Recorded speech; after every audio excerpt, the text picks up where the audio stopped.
Thank you. I have a very hard time sitting still, so there's going to be a lot of pacing, which is why I have this mic here. But I wanted to start by, I think I know a lot of people in this room, but not everybody knows me. And one of the questions that might be going through your mind right now is, what is this person doing here telling us how to train Africans? A few people just nodded, thank you. Yeah, I know who nodded, it's fine. Anyway, the answer to that question is, I'm not here to tell you how to train Africans. I've never come here to tell people how to train their students. Yes, I will tell you how to do a t-test, I will tell you how to do a logistic regression, that's separate. But what I came here to do, both today and over the last many years, is to work with people to try to develop training programs that fit into the needs, the wants, and the situations that they particularly live in. So here are my usual titles that we all put on slides, and the one that I didn't put up here by accident, I thought I did, is that I'm also a former Peace Corps volunteer. So I don't know how many people are familiar with the Peace Corps. It's been around since 1969, started by 1961, started by John F. Kennedy and Sergeant Shriver. And many years ago now, I don't want to say how many years ago anymore, I was a Peace Corps volunteer in the former Soviet Union. I did not come to the continent of Africa because I'm allergic to malaria drugs.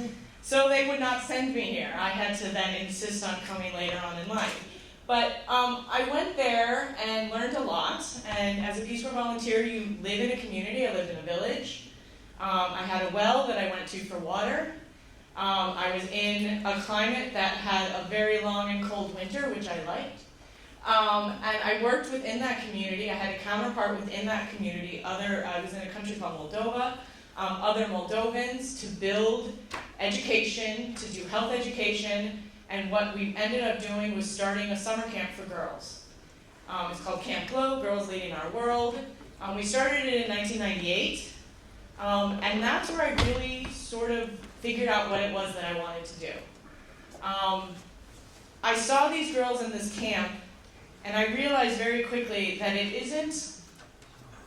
there's nothing there that's stopping them from becoming whatever it is they want to be, except somebody telling them that they can do whatever it is that they want to do with their lives. Giving them the opportunity, the education, introducing them to mentors, introducing them to people who have strived and achieved, and it will encourage them to strive and achieve, really kind of defined in a lot of ways who I became afterwards. So I came back to Boston, I did my master's, I quite love biostatistics, and I realized that also in my upbringing, I've had a lot of people that have encouraged me to do many things. I have a cousin who's very paternal for most of my life. He would always say to me, because I'd ask him why it is that he would support me and help me out with things, and he said, education is the one thing no one can take away from you. And that was a big thing in my family, because his mother and my grandparents all came as refugees to the U.S. His mother had numbers on her arm. They survived quite a bit. And in my family, it was all about education.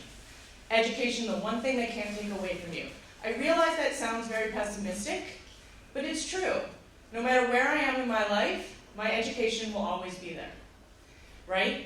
So to more of, while I think my cousin Rick would be very amazed that I'm quoting him here in this context, to use a more local person, and something that's on the bottom of all my emails is a quote by Nelson Mandela, which is, education is the most powerful weapon to change the world. So that's what I do, and that's why I'm doing it. Again, I'm not here to tell you what to do. I'm here to work with you to be able to use whatever resources I have to help you build the education programs, the training programs that are sustainable and will help with your society. So I run Ginger. We just call it Ginger. That's what it stands for. Yes, it is funded by a genetics group, the Stanley Center within the Broad Institute. It runs alongside the NeuroGap project, which my colleague Professor Twali talked to you about. It was originally started to ensure that the data in the NeuroGap project isn't just collected in Africa, but is analyzed in Africa. So when I think of Ginger, I think of this, because these are our Ginger Fellows. This picture is in my office because it's very hard to look at this picture without smiling. So no matter what bad day I have, I look at this picture and I can always smile. The person at the center of the picture here is Charles Rotimi, who's one of the heads of H3 Africa, a Nigerian, for my Nigerians in the back of the room. Yes. And here are our Ginger Fellows. So I'm going to tell you a little bit about the Ginger program. I remember when I presented 3 years ago at this meeting, we weren't allowed to have slides. I was under the assumption we weren't supposed to have slides on this one. I realized that might not, I was the only one who took that seriously. But it's okay. It was in the email. But I realized on the plane that it might be good to have a few pictures. Plus I'm a little biased. I think our fellows are quite attractive. So I'm going to show you pictures. So let me start.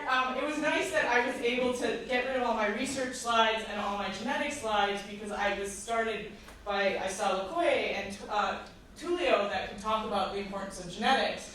And this was brought up a couple of times now, is that the genetics, the data that we use to study genetics is almost exclusively based off of people that look like me.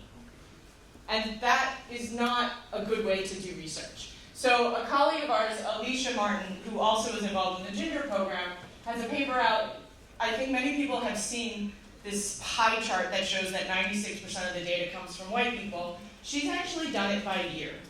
So this red block are Europeans, Africans, I don't remember the color, are purple. And over the years, this is published genetics data. As you can see, it's getting cheaper, so the data sets are getting larger and larger and larger, the population data sets, but it's almost still exclusively Europeans. There was a big jump, and that's what I call big, by the way, when a paper by Popjoy came out that said 96% of our data is European. You can see there's a little big jump, but as you can see, it's going back down again. So we need to keep emphasizing that these big population studies need to include a diverse population. Over here, we have the actual breakdown of the global population. White people are 16% of the globe, yet we occupy over 90% of the data.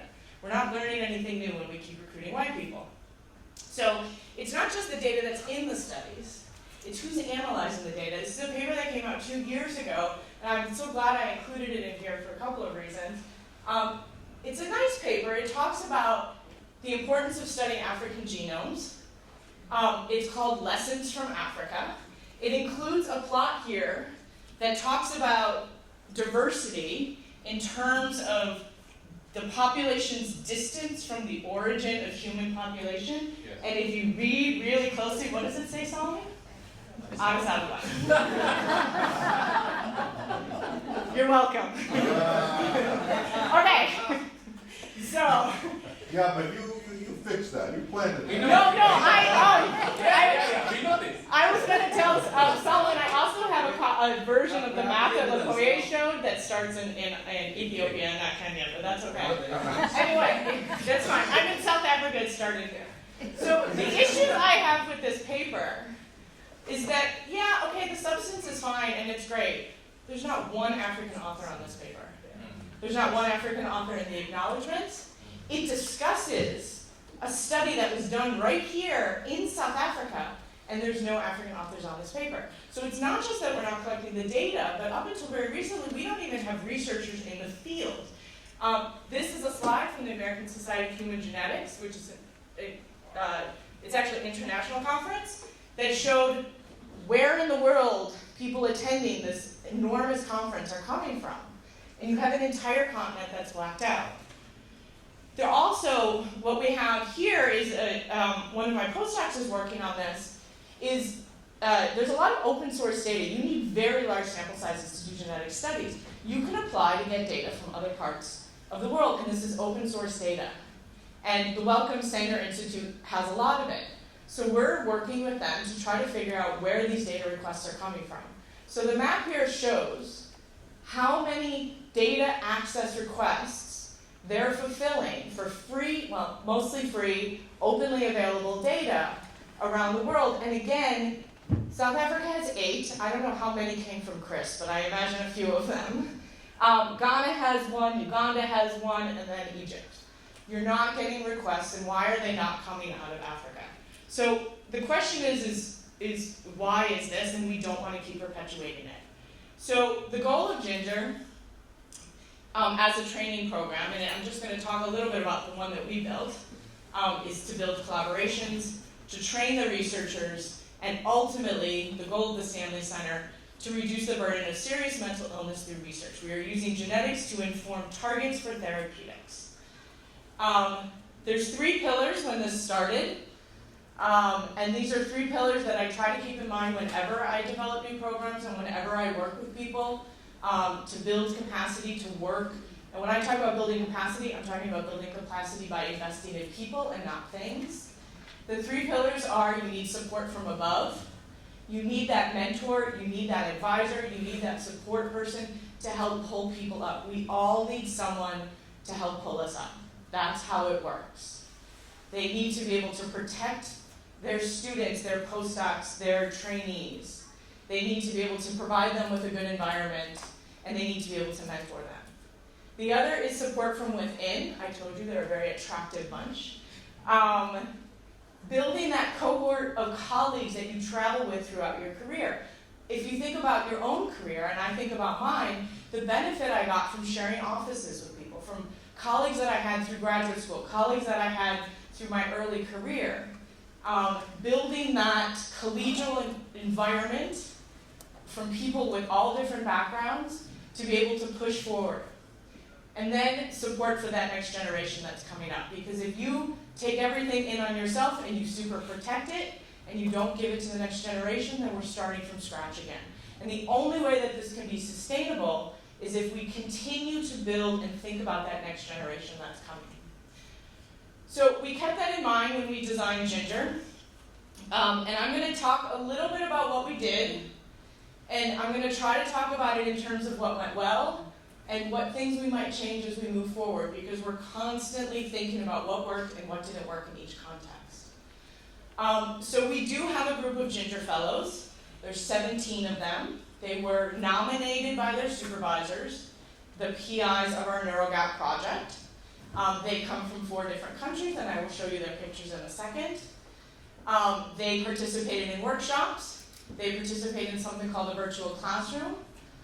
While we use these workshops in virtual classrooms to actually teach knowledge, etc., my secret really is that the workshops are more about getting them to like each other, which was not that hard, but getting them to be a cohesive group, to depend on each other, to feel comfortable with each other. And then in terms of the next generation, we're also doing local trainings as well. And I'll give you a tiny bit about each of them. As everyone knows, I am more than happy to talk more about this offline or in the break. So to start with, I think I clicked. Here are our first cohort of Ginger Fellows. They come from Kenya, Uganda, Ethiopia, and South Africa. All of them are affiliated in one way or another with one of our NeuroGap sites. One of them is in the room. Hi, Rhoda. They have a lot of different backgrounds. So a couple of our Kenyans are clinicians. In fact, I'd say about half of them come from some sort of a clinical background. Some of them have a little bit of a genetics background. One of them is a nurse. One of them is like a biochemist. So they come from a lot of different backgrounds. I mean, we wanted to train people to go into neuropsych genetics. I didn't expect to find anybody who already was interested in neuropsych genetics. But I did find many people who, at the end of this program, are interested in doing neuropsych genetics. And maybe the clinical people, it's bringing genetics into their research. And maybe the genetics people, it's focusing on mental health. But bringing them all together to do neuropsych genetics. They also are on various different levels. So we have some people who are junior faculty, and we have some people who have just started PhD programs. When I first met Lorado, she was a master's student. Now she's a PhD student, and hopefully soon to be a former PhD student. Some of them are head of department. Where's Banyam? Banyam, I don't think the laser works. Banyam is head of department at Asawa for psychiatry. So we have very different levels. Some of them have applied for and received careers grants since we've started this program. Many of them have published papers. Some of them are working on doing that now. So the workshops, very briefly, we had 2 of them. One in the summer of 2017 for 2 weeks in Boston. Everything about Ginger is trying to build sustainability in the local sites. I want to build sustainability here at UCT, at Asawa University, at Moy, at Kemry, and at Makerere. So we only had them in the US for 2 weeks.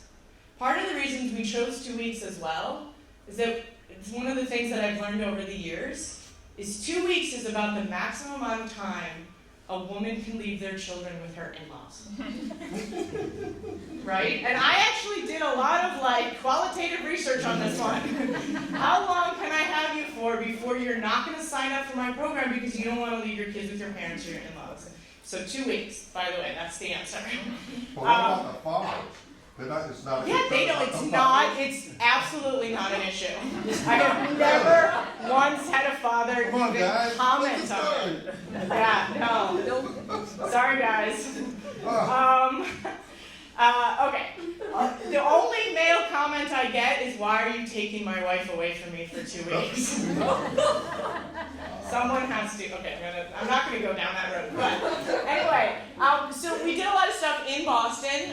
We brought a lot of people to come talk. We introduced them to the field of neuropsychiatric, which is a very big, expansive field.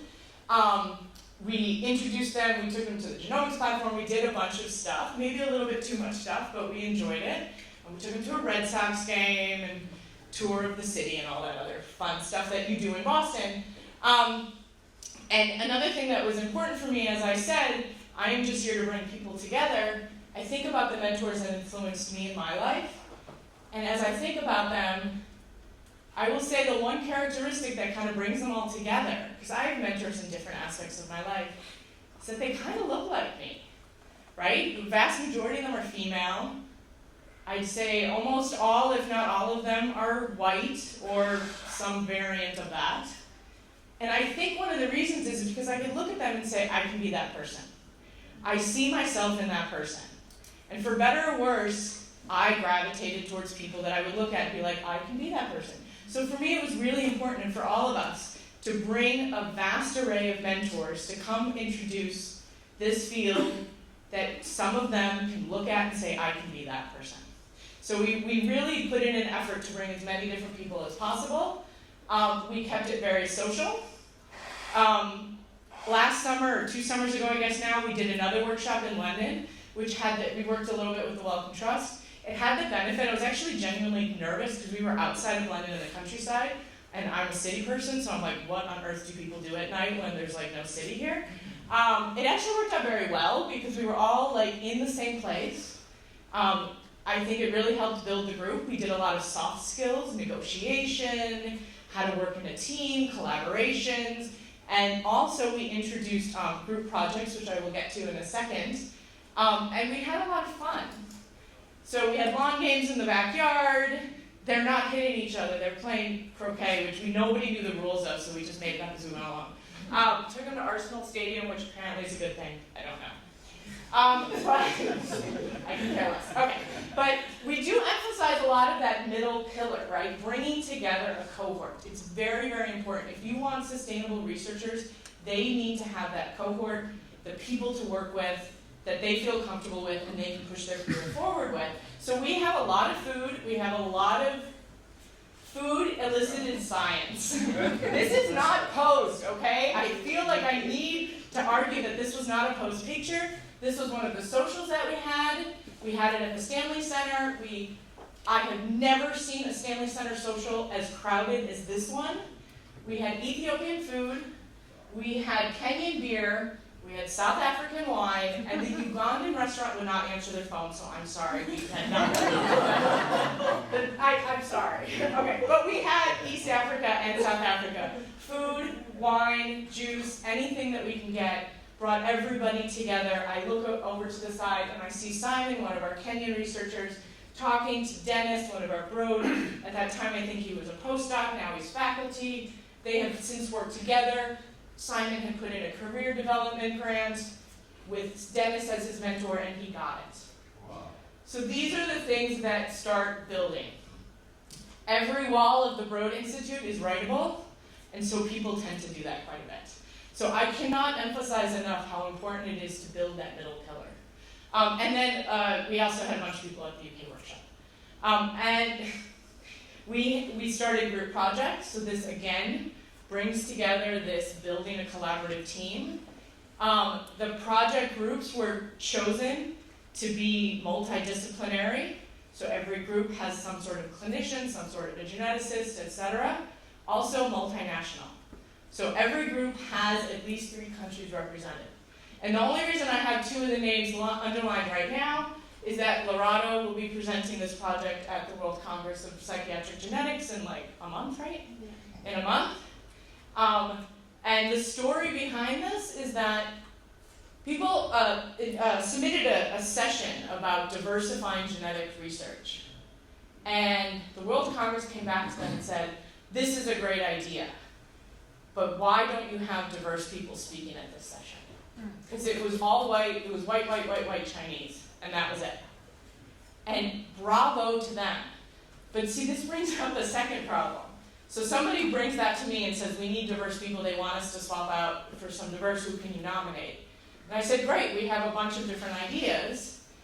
And we did, and we said, okay, now, it's in Los Angeles, who's going to pay for it? So the opportunity was there to present, but not to necessarily get them there. And all the scholarships that were available would give you like $1,000 or $2,000. If anybody's ever tried to travel from South Africa to Los Angeles and stay in a hotel for 3 weeks for $2,000, if you can figure out a way to do that, please let me know. So there was a lot of petition back and forth with the heads up at the WCPG and said, you need to give us more money, which eventually they did. So that is another barrier that we're trying to overcome and something that we're working on. And Celia is presenting that top one as well. So in order to elicit skills, and I'm going to briefly go over this, but it kind of feeds into the sustainable part. We have weekly virtual classrooms, weekly, bi-weekly, depending on the time of year, where everybody's online at the same time. I think I have a picture of it. Everybody's online at the same time. We do different topics. We have different presenters. We have lab sessions. We're getting a little bit more interactive. All of these are recorded, and we're actually working on getting more recordings and making this more open source and available to other people. But one of the aspects, the fact that everybody's online and their video has to be turned on if it's possible, is that they can see each other and we can see them and we can have an interactive session. edX and Coursera are all great, but they don't have that interactive component. So I'm happy to share, but here are just some of the syllabus and things that we've done over the years. For year 3, we're focusing almost exclusively on bioinformatics. In fact, we're building up a library of modules. Each module is 5 to 20 minutes long. There's an interactive portion, a corresponding practice session. These will get put up online. We're still negotiating with Harvard about how to make these open source, but we will win that argument so that we'll be able to share it with everybody else. For the Ginger Fellows, we're actually using now that the NeuroGap data exists. And one of my goals now in the next year is to convince LaCoy that he has to present on the genetics results and not just the phenotype results. They're actually going to be analyzing NeuroGap data. Because Ginger was started to get a cohort of researchers to write the papers for the NeuroGap data. Not the Brodies, people at the Broad Institute call themselves the Brodies. Not the Brodies, not the Harvard people, not the Boston people, but the people who are actually doing the research to write the papers. Lastly, I talked about bringing up the next generation. So we've had on-site trainings at 4 of our 6 sites so far. Again, I'm here to help facilitate and use whatever I can do to try to build the best education program that fits that particular institute. And I think what we've done on these has been very reflective of that. I'm a big fan of the philosophy, see it, do it, teach it. So again, no more than 20 minutes, has to be interactive.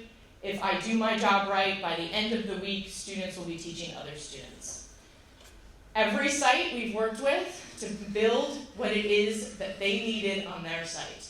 We go there, we talk to people, we talk to students, we talk to faculty, we hear what it is that's missing that they want. We force them to introduce us to people that want to teach, and we incorporate them within the curriculum. So in Uganda, we did a 2-week session with faculty at Makerere University, including one person, John Mukisa, who helped teach with us, with the idea that he is now teaching some of that material. And they have gone and taught this again a second time this year, without us. I always say that I will come, we will teach, but we'll only do it once. We want you to take it forward, so the next time you invite me back, hopefully, we'll teach something different. In Kemri Wellcome Trust, which is on the east coast of Kenya, they wanted a pure bioinformatics GWAS class, so that's what we did. A 5-day long, 10 students, intense GWAS class. It also brought up one of our hurdles, and one of the things that we have the most trouble with. When I started Ginger, I thought the thing we'd have the most trouble with is computational capacity, like the computers needed to be able to analyze this big data. That actually ended up not being an issue, because there's a lot of cloud computing and a lot of different resources we can tap into. The biggest issue is bandwidth. Getting bandwidth strong enough to be able to connect to the cloud computing anywhere, or any type of cluster, to maintain it long enough to do that. So that's one of those hurdles that we're still struggling with, and I'm always happy to have people talk to me a little bit more about that. We did one in Walter Sisulu out in the Eastern Cape, where they just wanted biostats. They didn't want R programming. They have a lot of clinicians who need to analyze a little bit of data. I kind of brushed over it, but we bring in teaching fellows, so postdocs and students from Harvard and Broad, to these trainings to help build collaborations with our students. We also brought Lorado off to the Eastern Cape to help us with that. So that's always been really nice, and 2 people in this picture have now further moved on to actually start teaching some of the material that we taught. And then in February, I went back to the first city that I've ever been to in Africa, which was Durban, and we did, and we did a 2-week, was that, okay, yay. Moving on, we did a 2-week thing, and when I spoke with Bonga and Seda about this, I walk in and say, I want to teach R. R is open source, it has a learning curve, but it's open source and everybody can access it. And it turned into a feedback of, well, we have our registrars, they need to be able to produce these papers, we need to do SPSS. And honestly, the fact that they were able to convince me to come here and do SPSS is like the biggest shock that anybody has ever heard, because I can't stand SPSS. I was so against it, but after sitting and talking and meeting with the students and meeting with Bonga and Seda, I realized that you're right, we need to get SPSS so these registrars can get their papers out. So we had 2 separate trainings. We had one for registrars, which fit into their schedule, because of course they're still in clinic, and we had one for what we called student researchers, or people that wanted to go into research, and that was more focused on R. Hopefully I didn't traumatize too many of our students back there. But we also had Envar and Kaupesh, who are going on to teach some of this material as well. That's the only way this stays sustainable. We have 2 more. We have one scheduled in Addis in November. And we're piloting in our Addis one a pre-course, online only, R training. It's a pilot. We'll do that, we'll see how it goes, and then we'll adapt. And hopefully it's going to be in a position that we can then share with other people. And we have one, hopefully, Moy in the spring, and McCoy and I will talk more about that for sure. Just to go back, I always like to end on this slide, because this to me is our Ginger Fellows. I am going to start not ending on this slide, because we actually have our Ginger Next cycle that just got funded. So the grant just got funded. It's an R01 Global Brains, and I know you guys are going to talk about the Global Brains tomorrow.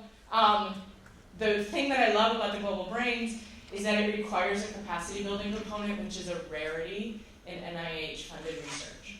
So I was able to take AIM-1 and turn it into Ginger 2.0, which we did. It's in collaboration with Addis Ababa, Makerere, and UCT. We're going to have 2 fellows from each site. It's really more of a 3 to 4 year program. The PI is Kirsten Koenig, who is here in spirit. I think many people know her.